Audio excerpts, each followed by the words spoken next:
ہم اس سیگمنٹ میں بات کریں گے. ہمارے ساتھ موجود ہیں سابق وزیر خزانہ محترم مفتاح اسماعیل صاحب. کچھ اس ورلڈ بینک کی رپورٹ پہ بھی بات کرتے ہیں اور کچھ جو ہے ہم جو جوڈیشری کا کرائسس چل رہا ہے اس پر بھی بات کرتے ہیں. بہت بہت شکریہ مفتاح صاحب اپنا قیمتی وقت دینے کا. سب سے پہلے میں نے بھی کچھ تذکرہ کیا تھا ورلڈ بینک کے اعداد و شمار کا, لیکن اس سے پہلے میں ایک اور سوال جو بڑا اہم ہے. ہم دیکھ رہے ہیں کہ جی عدلیہ جو ہے اور ہمارے ججز کی اپوائنٹمنٹ جو ہے وہ بڑا اس وقت خبروں کی زد میں ہے. ساتھ ہی ہم یہ بھی پڑھ رہے ہیں کہ جی آئی ایم ایف کا ایک مشن آیا ہوا ہے جو کہ ہمارے جوڈیشل جو معاملات ہیں ان کو ریویو کرے گا. مجھے یہ بتائیے کیا آئی ایم ایف کی جوڈیشن بنتی ہے کسی طرح کی اس طرح کی چیزوں کے اوپر؟ دیکھیے آئی ایم ایف نے کافی عرصے سے یہ کہا ہوا ہے کہ ہم گڈ گورننس اور اینٹائی کرپشن کے میجرز دیکھیں گے دنیا بھر میں, اور ظاہر ہے کہ دنیا بھر میں دیکھتے ہیں, لیکن ان ممالک سے جو ان سے قرض لیتے ہیں جیسے کہ پاکستان ہے اس میں پھر کچھ زیادہ اس سے دیکھتے ہیں. تو ہمارا جو پچھلا جو آج کل جو آئی ایم ایف پروگرام چل رہا ہے اس میں ہم نے یہ لکھ کے دیا ہے کہ ان کا مشن آئے گا, ہم اس کو ایکسس دیں گے اور وہ ایک رپورٹ پبلش کرے گا جولائی 2025 میں. تو اس سلسلے میں یہ مشن آیا ہے. اب اگر عموماً یہ آتا مشن ویسے نارمل دنوں میں تو وہ لا منسٹر سے ملتے, جو پارلیمنٹری افیئرس کے وزیر بھی ہیں, اور وہ پھر فائنانس منسٹری کے آفیشل سے ملتے اور مل کر چلے جاتے. لیکن کیونکہ پاکستان کے اندر یہ یا نیب کے اور لوگوں سے مل لیتے, لیکن کیونکہ پاکستان میں ابھی ایک بڑی کنٹروورسی بن گئی ہے, لہٰذا وہ میں نے سنا ہے کہ چیف جسٹس صاحب سے بھی ملیں گے, جوڈیشل کمیشن آف پاکستان کے ممبران سے بھی ملیں گے.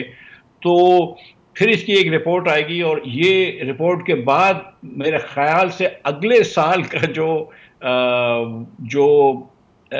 آئی ایم ایف کی کنڈیشنز ہوں گی اس کے اندر اس کے اوپر امپروومنٹ بھی ایک کنڈیشن ڈال دیں گے.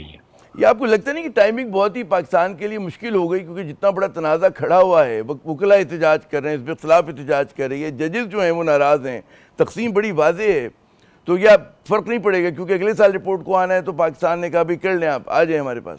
اتنی ساری ایسی چیزیں ہو گئی ہیں کہ اب جب آئی ایم ایف دیکھے گا اس کو تو ایک تو یہ کہ ورنہ تو آئی ایم ایف کو یہ دیکھنے نہیں چاہیے, تھوڑی سی کرپشن کی باتیں کر کے چلے جانا چاہیے, لیکن اب وہ کرپشن پہ بھی بات کرے گا, وہ گورننس پہ بھی بات کرے گا, وہ ہمارے ججوں کی تعیناتی پہ بات کرے گا, اور اگلے سال موسٹ لائکلی یہ ایک کنڈیشن آ جائے گی جس کے اندر وہ کوئی شاید قوانین کے چینجز بتائیں. اچھا, دنیا بڑے تبدیل ہو گئے ہیں جب سے ٹرمپ ایڈمنسٹریشن آئی ہے. آپ کیا دیکھ رہے ہیں, رد عمل کیا ہوگا اگر منفی رپورٹ آتی ہے پاکستان کے حوالے سے؟ جو امریکہ میں ہو رہا ہے وہ مجھ کو اور آپ کو پتا ہے کیونکہ ٹویٹر ہے ہمارے پاس, فیس بک ہے, ہم نیو یارک ٹائمز اخبار اپنے فون پہ پڑھ سکتے ہیں وغیرہ وغیرہ. اسی طرح جو آئی ایم ایف کے جو مشن ہوتا ہے نا, وہ صبح جب دفتر آتا ہے تو وہ پاکستانی اخبار پڑھتا ہے, پھر یہاں پہ ان کے جو دفاتر ہوتے ہیں, جو ان کے لوگ ہوتے ہیں, وہ اردو کے اخبار کو بھی ٹرانسلیٹ کر کے ان کے پاس اس کی سمریاں بھیجتے ہیں. آپ پھر کسی اے آئی کے پروگرام سے آپ کچھ پوچھ سکتے ہیں کہ پاکستان میں کیا ہو رہا ہے وغیرہ, ان کو بہت اچھی طرح پتا ہوتا ہے. تو کسی سے ڈھکی چھپی بات نہیں ہے کہ الیکشنز میں کیا ہوا تھا, کہ فارم 45 اور 47 میں کیا تعداد ہے, یہ ڈھکی چھپی بات نہیں ہے. کسی سے ڈھکی چھپی بات نہیں ہے کہ وہ فارم 45 کو لیجیٹمائز کرانے کے لیے آپ ٹرائبونل کے فیصلے نہیں کروا سکتے. اور اس کے بعد پھر 26ویں آئینی ترمیم جو ہے وہ کتنی اس لیے کی گئی ہے کہ عوام کو جلدی انصاف ملے, اور کتنی اس لیے کی گئی ہے کہ حکومت جو ہے وہ نہ گرے. تو یہ بات ڈھکی چھپی نہیں ہے. تو پھر جب آپ اس قسم کی حرکتیں کرتے ہیں تو آپ دنیا کے سامنے اپنی عزت کو کمپرومائز کرتے ہیں کہ یار یہ پاکستانی تو ہر وقت لڑتے رہتے ہیں. کبھی عمران خان کی حکومت آتی ہے وہ لوگوں کو بند کرتا ہے, کبھی سامنے والوں کی حکومت آتی ہے وہ عمران خان کو بند کرتے ہیں, یہ ایک دوسرے کو جیلوں میں ڈالتے ہیں. یہ تو سویلائز لوگ ہیں ہی نہیں. یہ دنیا کو یہ لگتا ہے, میں آپ کے ساتھ معذرت کے ساتھ یہ کہتا ہوں, یہ ہندوستان میں ابھی الیکشن ہوا, یہ کرجیوال صاحب ہار گئے, ٹھیک ہے, یا ہمارے یہاں ایسا نہیں ہوتا ہے. تو وہ الیکشن کمیشن ہی متنازع ہے. تو اس حوالے سے کیا حزب اختلاف کیا کر سکتی ہے, آپ کی جماعت کیا کرے گی؟ اتنے بڑے آپ کے سامنے چیلنجز ہیں اور اتنی آپ تعریف کر رہے ہیں حکومت کے اقدامات کی, کیا کریں گے آپ؟ میں نے تو تعریف نہیں کی, لیکن میں بھی وہ کہہ رہا ہوں ود ٹوسٹ. لیکن سر دیکھیں, گزارش یہ ہے, دیکھیں میری, کہ یہ پاکستان ہی میرا ملک ہے اور واحد ملک ہے, اور میں جو بھی کروں گا اس ملک کے لیے بہتری کرنے کی کوشش کروں گا. ہم یہ بات سمجھتے ہیں کہ ہمارا ملک ہر صورت میں ہے, لیکن جو اس ملک میں خرابیاں ہیں, جو اس ملک میں برائیاں ہیں, جس سے عوام کو نقصان پہنچ رہا ہے, اس کو ٹھیک کرنا بھی ہمارا فرض ہے. تو ہم اس کے لیے بات کریں گے. ہمارے پاس کوئی بندوق نہیں ہے، نہ ہمارے پاس ان کی سپورٹ ہے. جیسے عمران خان صاحب کے پاس ایک 10 سال تک اسٹیبلشمنٹ کی سپورٹ تھی، انہوں نے جمہوری اور خاص طور پہ غیر جمہوری حرکتیں کری اور وہ پاور میں آ گئے. ہمارے پاس ایسی کوئی سپورٹ نہیں ہے.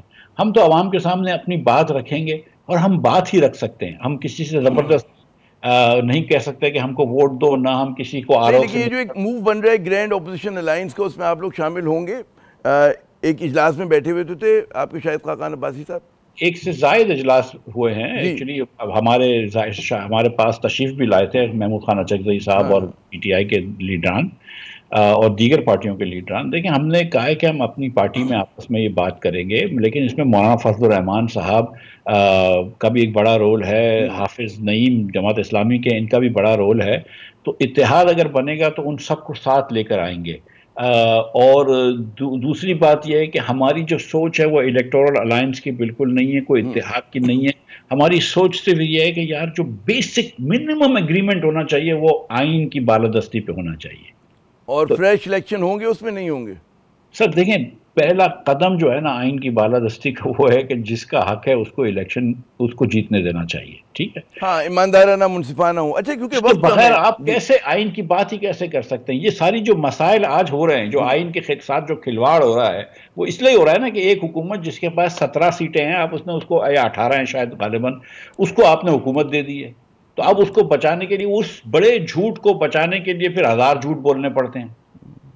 اچھا، اب ذرا ایک اور، میں نے ابھی اس سیگمنٹ کے شروع میں کچھ بات کی تھی کہ جی ورلڈ بینک کے اعداد و شمار، اور ہم وہ اس تناظر میں ہم نے پیش کیا کہ جناب حکومت نے 1 سال مکمل کیا، اور بہت وہ کہہ رہے ہیں کہ جی ہم نے معیشت کو جو ہے سہارا دے دیا، بلکہ ہم نکال لیے تمام مشکلات سے. لیکن ایک دوسرا رخ یہ کہ جناب اس ملک میں کہتے ہیں نا بچے اسٹنٹڈ پیدا ہو رہے ہیں، اس کا لٹریسی جو ہے وہ بہت نیچے گئی ہوئی ہے. تو یہ جو ہماری ہیومن وہ کیا کہتا ہے، اور اس کے بارے میں ہماری حکمران اشرافیہ کیا کر رہی ہے کہ بچے تعلیمی اداروں سے دور ہیں، ہر تیسرا بچہ اسکول سے باہر ہے؟ جی دیکھیں عامر بھائی، معیشت کو دیکھنے کے لیے بہت سارے شماریات ہوتے ہیں. کچھ اس میں پازیٹیو ہوتے ہیں، کچھ نیگیٹو ہوتے ہیں. حکومت ہمیشہ کوئی ایک آدھ پازیٹیو نکال لیتی ہے. 100 شماریات میں کوئی ایک چیز تو اچھی نکل ہی آئے گی. 100 خراب ہوں گے، اس میں سے ایک خراب بھی نکل آئے گی.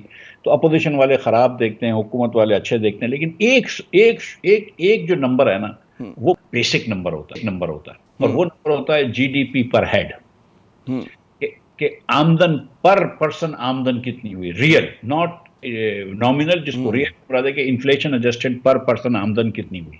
یہ 3 سال سے پاکستانیوں کی کم ہو رہی ہے.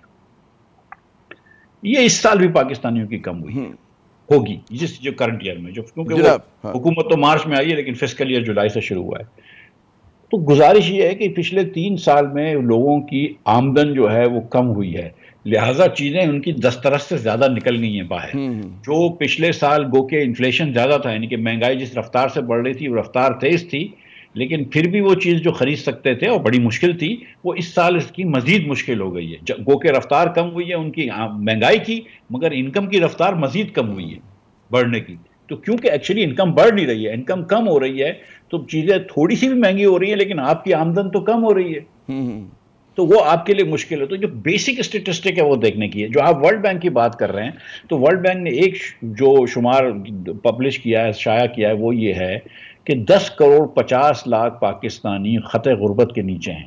جی جی جی ٹھیک ہے، 40%، مطلب 10 میں سے 4 پاکستانی غربت کے نیچے ہیں. 28% سے 40 ہوا ہے یہ، مطلب گزشتہ 2-3 سال میں. جی، اور 7 کروڑ سے زیادہ بچے ہیں. تو گزارش یہ ہے کہ آج بھی لاکھوں بچے اس پاکستان میں بھوکے سوئیں گے. تو شہباز صاحب ایک ماڈل لڑکی کے ساتھ اپنے ٹی وی کی ایڈ تو کر سکتے ہیں، ان لاکھوں بچوں جو بھوکے سوئیں ان کو نہیں دکھایا انہوں نے. یہ چیز یہ ہمارے مفتاح صاحب ایجنڈے پر ہے ہماری حکمران اشرافیہ کہ جی ہمیں اپنے ہیومن کیپٹل کو ذرا جو ہے اوپر لے کر آنا ہے، بچوں کو اسٹنٹڈ گروتھ کا جو شکار ہیں ان کی مدد کرنی ہے، تعلیم دینی ہے کہیں ایجنڈے پر؟ آپ تو اٹھتے بیٹھتے ہیں سارے حکمرانوں کے درمیان. جی سر، اٹھنے بیٹھنے کی ضرورت نہیں ہے. ایک چیز اکنامکس میں ہوتی ہے ریویلڈ پریفرنس، آپ کو نظر آ جاتا ہے.